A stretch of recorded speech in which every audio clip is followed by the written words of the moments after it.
evento, eu assisti uma palestra dela num evento promovido pelo, eu tenho que ler, que eu não sei de cor não, pelo Instituto de Pesquisas e Projetos Empreendedores. É o IPPE, que a gente fez uma parceria com eles para divulgar as atividades deles, né, para os associados da UAP, e eles me convidaram para assistir um evento que tinha 3 palestrantes. Uma era a doutora, eu saí de lá assim, babando, porque tudo que ela falou era o que a gente tenta fazer, né, pelos nossos associados, que é manter essa conexão entre eles, né, manter as pessoas ativas, saindo de casa.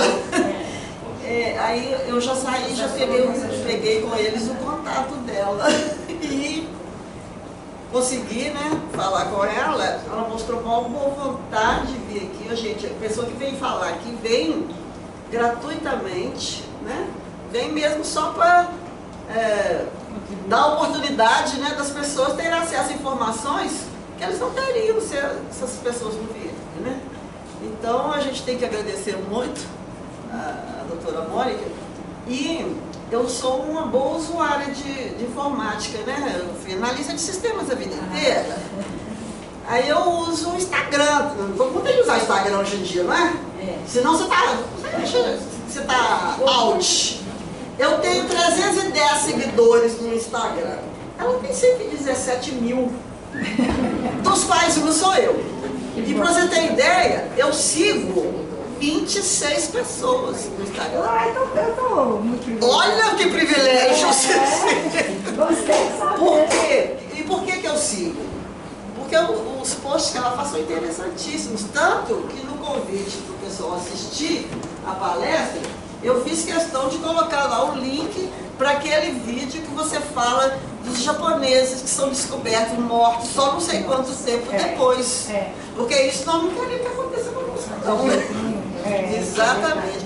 Aí, os posts delas vale a pena acompanhar. Eu não tenho paciência de ficar acompanhando nem filho, nem como, mas ela eu sigo, viu? Então, vamos ver o que ela tem para nos dizer, né? Vamos aproveitar. Aliás, vamos ver não, que ela tem muito o que dizer. Vamos aproveitar o que ela tem para nos dizer. Que bom, gente. Obrigada, Letícia, pela apresentação, pelo privilégio também, viu? Agradeço a oportunidade de estar aqui, gente. Muito feliz em voltar nesse campus, esse espaço tão lindo, não é? Então, assim, hoje num dia de alerta de chuva, para quem veio, é porque realmente está querendo saber, conhecer mais e falar desse assunto que é a longevidade, que é viver muito, não é isso? Eu ousaria pensar que quem veio aqui é porque realmente gostaria de viver muito. Mas eu queria, de fato, perguntar para cada uma, por quê? Por que você gostaria de viver muito? O que isso representa para você? Queria sentar com cada um e perguntar, a que custo você gostaria de viver muito? Como viver muito? Porque assim, eu tenho paciente que já falou comigo, doutora Mônica, eu tenho um sonho de fazer 100 anos. As 3 velas lá no bolo. Mesmo se eu não estiver vendo, se eu não estiver ouvindo os parabéns, eu quero chegar lá. Eu falei, nossa senhora. Eu tenho paciente que já falou comigo assim, não, se não for para ter saúde, eu não quero viver muito. São escolhas, não é isso? A vida é feita de escolhas. E eu falo mais ainda. Isso precisa ficar claro. A gente vai envelhecer da forma que a gente viveu.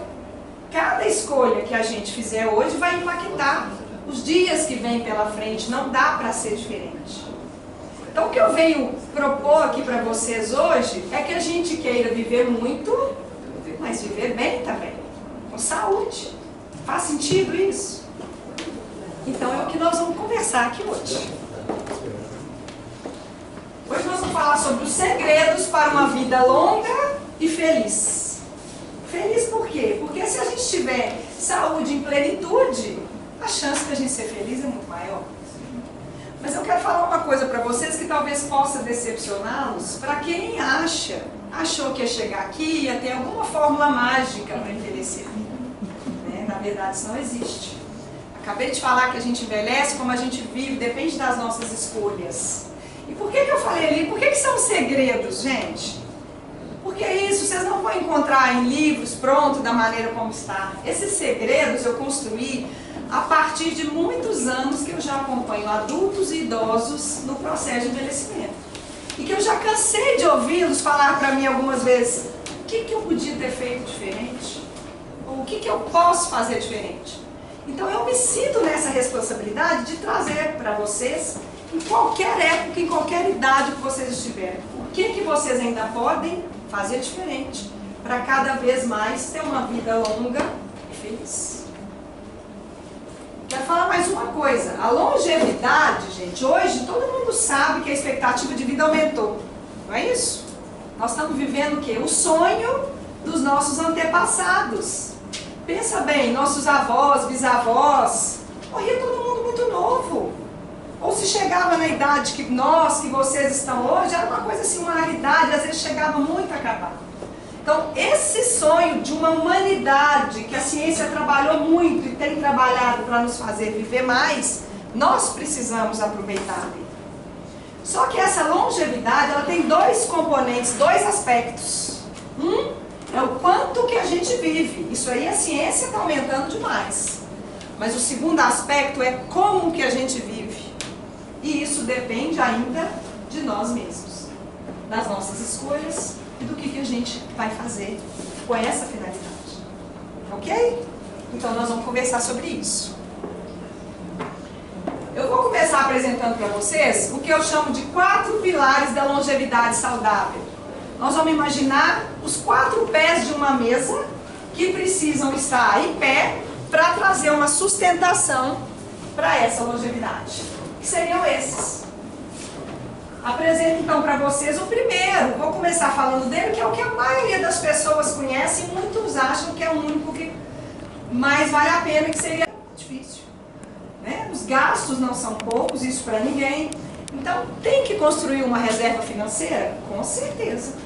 Para a saúde, para o prazer, para usufruir. Isso é importante. E a maior parte das pessoas já faz isso. Tenta ter uma poupança quando sobra, mas não pode ser só isso. Eu falei para meu marido, muitos anos atrás, quando eu comecei com essa questão de estudar mesmo envelhecimento, e ele ainda não estava tão engajado nesse processo, ele falou um dia comigo assim: não, vou ter que dar um jeito, que eu quero fazer uma outra previdência privada, porque quando ficar velho não vai dar. Eu falei: olha, é bom você fazer mesmo, porque enfermeiro custa caro. Ele falou: nossa, por que você está falando isso? Eu falei: uai, até hoje você não está fazendo exercício. Até hoje eu já sei do que seu pai e sua mãe tem de problema que você pode ter. O que você está fazendo hoje, você vai precisar de enfermeiro. Então, eu acho, falei com ele, é hora de parar de investir só na prosperidade financeira e investir nos outros pilares. Porque senão você vai gastar o seu aporte financeiro para cuidar da saúde. Mas, sem dúvida, ter uma prosperidade financeira, uma reserva financeira, é um dos pilares, um dos pés da nossa mesa de longevidade. O segundo pilar seria a vitalidade física. Eu acho que esse todo mundo sabe também. É muito difícil envelhecer sem saúde física, às vezes com dificuldade de andar, com pressão descontrolada, com dores, com insônia. É terrível. Então a gente também tem que fazer todo o esforço possível para ter vitalidade física. Terceiro pilar, serenidade ou saúde mental. Esse também já começa a ser mais negligenciado. Mais difícil. As pessoas acham que a saúde mental é uma coisa abstrata, uma coisa que a gente controla, e por isso tem muita gente ansiosa, com depressão, pânico, porque não está cuidando da saúde mental, que é essencial. Inclusive a própria demência, ela está muito atrelada à saúde mental. É mais um pé da mesa. E por último, mas não menos importante, muito pelo contrário, eu quero falar para vocês sobre a plenitude espiritual. Que eu vou falar para vocês o que eu falo para meus pacientes.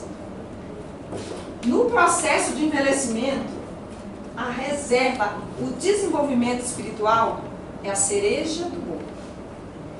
Por quê? Dos pés da mesa, ele é o único capaz de sustentar todos os outros quando os outros falharem. Então, essa pessoa, ela perdeu dinheiro, ela perdeu a saúde física, ela perdeu a saúde mental, ela é um moribundo na cama. A gente chega lá para examinar, se ela tem plenitude espiritual, você vê que ela está inteira. Então, a ciência cada vez mais ela comprova isso. Espiritualidade e saúde andam juntos. E eu vou mostrar para vocês que a gente precisa, também no processo de uma vida longa e feliz, desenvolver a nossa espiritualidade. Ok? Antes de trazer para vocês os 8 segredos que eu falei que vou falar hoje, né, para uma vida longa e feliz, eu quero começar trazendo esse alerta. Ter saúde, gente, seja na velhice, seja mais novo, é muito além de ter um bom check-up. O que é isso? Ter saúde não é simplesmente não ter doenças. Ou seja, às vezes a pessoa chega, doutora Mônica, trouxe meus exames aqui, ó, tá tudo ótimo, vou ganhar nota 10. Falou, olha, os exames estão, você quer nota 10? Então me fala aqui. E o sono que você não está dormindo? E as dores que você está sentindo? O exercício que você não faz? Você acha que você tem saúde? Fala francamente para mim, se uma pessoa assim tem saúde. Não tem. Vou dar um exemplo para vocês, 2 pacientes meus. Uma senhora, 70 e poucos anos, não tem doença nenhuma, não toma um remédio por dia. Ficou viúva, foi morar com a filha dela. A filha dela sai para trabalhar, ela fica em casa. Tem 2 lances de escadas para a rua. Então, ela tem dor no joelho, ela não sai. A filha sai de manhã, ela fica em casa. Liga na Canção Nova para ela. Muitos canais na televisão, ela não quer mexer. Ela passa o dia sentada no canal que a filha deixou, até a filha voltar. Se você for olhar, ela tem saúde. Compensação, eu tenho um paciente de 92 anos, consulta comigo lá em Nova Lima. Sai lá de Betim, vai dirigindo. Ele tem pressão alta, mas está controlada. E ele trabalha como contador ainda, todas as manhãs. Ele tem pressão alta, está controlado. Qual dos 2 tem mais saúde? É ele que está aí vivendo os dias dele. Então, gente, no processo de envelhecimento, o que vai falar se a gente tem saúde ou não? Não é somente o check-up. É claro que os exames precisam estar bons, mas vai muito além disso que nós temos que buscar. Lembrem, vou repetir que a gente está vivendo um sonho de uma humanidade. A gente precisa fazer valer a pena esses anos de vida que a gente tem a mais. Mas eu vou trazer para vocês, então, os 8 segredos que eu prometi. O primeiro deles chama-se propósito. O que é o propósito? Tem várias definições para isso, né? É aquela coisa que faz o nosso coração bater mais forte. Tem religiões espirituais que falam que é o sumo. A nossa capacidade vital, o que é isso? Geralmente é aquele desejo e vontade de estar presente no mundo. Vocês já viram pessoas, ou conhecem algumas, que estão livres de doenças, mas não encontram nenhum sentido para estar viva? Todo mundo conhece alguém aqui. Só faz sentido a gente estar aqui se a gente tiver um propósito. E esse propósito, ele não vem pronto. E ele vai desde coisas pequenas até coisas grandiosas. Tem gente que o meu propósito agora é aprender uma pintura. O meu propósito é me dedicar aos meus netos, buscando, levando na escola, ensinando a eles alguma coisa. O meu propósito é ensinar a cozinhar. Eu tenho um paciente, por exemplo, aos 89 anos, ele virou professor de catecismo. Então, o propósito, ele se reinventa. E ele é individual. Como descobrir meu propósito? De repente eu vou tentar me conectar com algo que lá na minha infância eu gostava e que agora eu tenho com maior disponibilidade de tempo e saúde, eu tenho mais oportunidade de viver aquele propósito. Então eu preciso buscar o propósito, essa conexão com alguma coisa que pulsa dentro de você. Não tem ninguém que vai falar para você o que é, porque o seu propósito é diferente do seu. E eu trago esse dado de que as pessoas mais felizes, elas equilibram vários interesses, e esses interesses também podem ir evoluindo à medida que a vida passa. Então eu te pergunto, para cada um aqui, o que te move hoje? O que faz você sair da cama de manhã? O que faz você querer viver muito, como eu te perguntei lá no início? Preciso que cada um responda a essa pergunta para que, no fim da nossa existência, inclusive, a gente tenha essa resposta. E tenha a plenitude de estar viva. Porque quem encontra esse propósito, encontra sentido no envelhecimento, em qualquer fase da vida que tiver. Eu trouxe um caso aqui que eu gosto muito, um fato, não sei se você já viu falar no Harlan Sanders, esse senhor, quem já foi nos Estados Unidos, às vezes já viu, essa rede dele de frangos fritos. Por que que eu trouxe ele? Para mostrar que ele é um senhor que ele trabalhou em várias coisas. Aos 40 anos de idade, Eu visitei a fábrica. Ah, perfeito. Aos 40, então você vai conhecer a história, que aos 40 anos de idade, ele começou a vender frango frito num posto de gasolina. Um frango com um tempero maravilhoso, que cada vez ele ia aperfeiçoando aquilo. Mas acontece que aos 65 anos, uma rodovia precisou passar lá onde era o estabelecimento dele. Olha que situação. Aos 65 anos, ele então faliu, porque ele teve que fechar o estabelecimento dele. Mas o que ele fez? Ele pegou o carro dele e saiu pelos Estados Unidos afora vendendo frango frito. Ele foi tão bem sucedido que aos 75 anos, ele já tinha criado essa marca KFC, que ela foi lá visitar, ele vendeu por 2 milhões de dólares. Por que eu trouxe esse caso, gente? Para falar que não existe uma idade certa para começar algo novo. Eu estou sempre falando isso. Porque eu vejo na minha prática diária, se eu sentar aqui para contar para vocês, histórias de pacientes meus. Gente que às vezes até por conta de uma doença, olha, eu tive um linfoma, agora eu estou escrevendo um livro para falar sobre esse linfoma. Olha, agora eu comecei a dar aula de pintura, agora eu resolvi abrir meu negócio. Quantas pessoas têm empreendido na terceira idade? Porque é uma oportunidade para isso. Desde que a gente enxergue como oportunidade e desde que a gente busque o nosso propósito. O segundo segredo para uma vida longa e feliz, a gente vai falar sobre mobilidade física. Está aqui um momento que às vezes as pessoas olham para mim, mas eu quero te contar um negócio. O corpo humano foi feito para o movimento. Se vocês pararem para observar, gente, tudo à nossa volta está em movimento e dentro de nós também. Não é verdade? Não podemos ser nós a bloquear esse fluxo, essa energia. Então a gente tem que movimentar. Hoje não é uma opção. Até não tanto tempo atrás, fazer exercício ou não, era até uma questão de estética.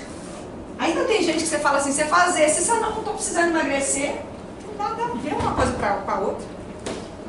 Os benefícios do exercício são cada vez maiores e a gente tem que movimentar. E trago um alerta para vocês. Com a inteligência artificial, a gente vai se movimentar cada vez menos. Vocês veem como que no dia a dia, no passado, como é que era? Para você lavar roupa, tinha que ir no tanque, isso quando tinha que buscar o balde, né? Às vezes buscava o balde, às vezes ia no tanque. Para você cozinhar, você tinha que cortar aquele tanto de coisa, tinha que às vezes pegar. Hoje está tudo muito fácil, às vezes as pessoas falam comigo, nossa, minha avó morou na roça, não tinha nada, não tinha nenhuma doença. Por que isso? A pessoa está em movimento. Hoje, já tem até gente robô que limpa a casa para nós. Você está na sua casa, você quer ligar a televisão, mudar o canal, uma coisa simples como essa. Hoje você não levanta mais nem para mudar o canal da televisão, gente. Ela só fala Alexa. É Alexa, apaga a luz, liga a luz. Eu entrei no carro de uma amiga outro dia, que era fulano de tal, tem até nome no carro dela, fulano de tal, liga o ar-condicionado, fulano de tal, abaixa os vidros. Falei, gente, nós vamos virar robô.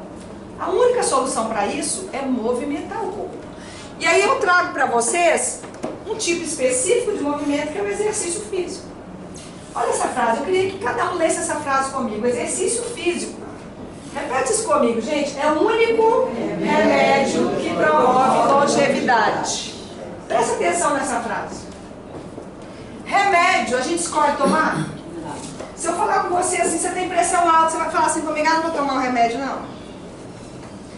Gente, o exercício, tudo que a gente já sabia, continua, mas aumentou muito mais. Vou contar para vocês que eu fiz um mestrado em neurociências, tinha um colega meu que era professor de educação física, o meu era em outra área do cérebro, mas o dele, ele estava estudando o benefício do exercício para o cérebro, ele pôs os ratinhos na esteira, depois estudava o cérebro dos ratos. Sabe o que aconteceu? Crescimento de neurônio. Então, hoje isso é comprovado. Fazer exercício melhora, faz uma coisa chamada neurogênese, crescimento de neurônio, aumenta as sinapses cerebrais. Então aquilo tudo que a gente já sabia que é bom para emagrecer, bom para a pressão, bom para o coração, bom para o diabetes, hoje a gente sabe que é bom para o cérebro. Todo mundo está aí preocupado com as demências. Quando a gente faz exercício, os nossos músculos liberam um hormônio chamado irisina. A irisina vai lá no nosso cérebro, prevenir depressão. O exercício, gente, não é opção. Se alguém aqui ainda não está fazendo, está passando na hora, mas está em tempo. Qual exercício que é o melhor? As pessoas às vezes me preocupam, me perguntam. Primeiramente, qualquer um que você estiver disposto a fazer. Tá? Essa é uma boa caracterização. Mas eu tenho horror de musculação, só gosto de hidroginástica. Parabéns, então é a hidroginástica. Não é por causa disso que você vai ficar. Mas se você estiver disposto, qual seria o melhor? O melhor é a musculação. Por quê? No processo de envelhecimento, uma das coisas mais importantes que a gente tem que ter é força. Força para quê? Não quero ficar musculoso. Não é isso. Força para levantar do vaso sanitário, para descer o degrau, para você poder ter a sua independência de ir no supermercado carregando as sacolinhas. Essa independência física, ela só vem com a força muscular. Então, se você ainda está aí pensando, não gosto de exercício, procure um que você goste. Mas eu não gosto. Se você não acredita nisso, você tem que voltar lá no propósito, no segredo número 1, que é o propósito. Porque qualquer propósito que você tiver, você vai ter que ter a mobilidade. A Organização Mundial de Saúde, atualmente, ela recomenda um mínimo de 150 minutos por semana. Se você pensar em 5 dias, vai dar o quê? 30 minutos por dia. Mas ela já aumentou de 150 para 300. Ela fala hoje, antes ela falava 150, hoje ela fala 150 a 300. Nós que queremos viver muito, nós vamos fazer 300. Ou seja, 1 hora todo dia, gente. Vai dizer que não dá. Se pegar o celular, 1 hora passa assim, ó. Não é? Então, vamos inserir o exercício, aquele que você quiser em primeiro lugar. Mas se quiser uma orientação, hoje tem muitos profissionais. Então, tem musculação, tem pilates, tem dança, tem hidroginástica, tem natação. Todos você vai colher algum benefício. Se você puder mesclar essas atividades, melhor ainda. Então, faça do exercício, assim como você tem que fazer suas refeições todo dia, assim como você tem que dormir todo dia, você tem que fazer exercício todo dia. E essa é a boa notícia da palestra, vamos falar a verdade. Tem um remédio, né, que você mesmo vai controlar e fazer, é maravilhoso. O terceiro segredo, gente, eu quero falar um pouquinho sobre o sono. A verdade é que o nosso sono ainda é muito negligenciado. Muita gente, às vezes, eu percebo que passa uns dias arrastando de cansaço, e é porque não dormem bem. No processo de envelhecimento, o que acontece? Tem gente que fala, não, é verdade que idoso dorme menos? Nem sempre. Mas também a gente não tem que se apegar a essa média de 7 horas, que é o que muita gente fala. O que é o mais importante? Você dormir e acordar descansado. Se você está acordando com muita vontade de dormir ainda, tem alguma coisa errada. E aí eu até trouxe lá, ó, avaliar, porque nem tudo é insônia. Hoje a gente tem uma doença que ela já tem 30% de prevalência altíssima, que é a apneia do sono. E que a apneia do sono, ela pode ser grave, ela pode matar, né? Que é quando a pessoa ela faz pausas na respiração enquanto ela dorme.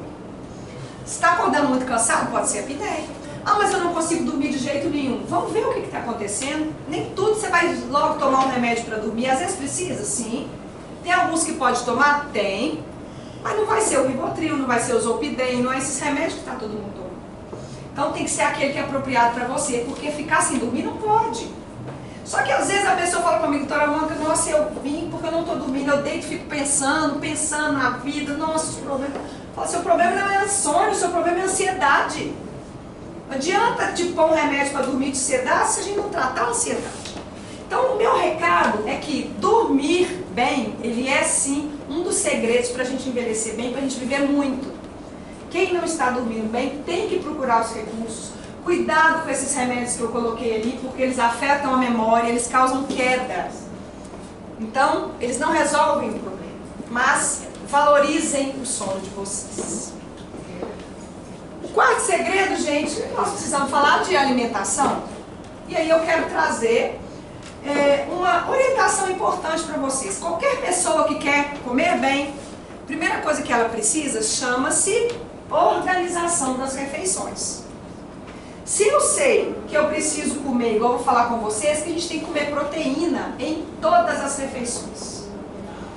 Talvez o segredo do envelhecimento do idoso é proteína. Por quê? Porque proteína é a base para músculo. Se não tem proteína, não tem músculo. E o corpo humano, se deixar, tudo ele quer poupar, não é? Segurar energia. Então, o corpo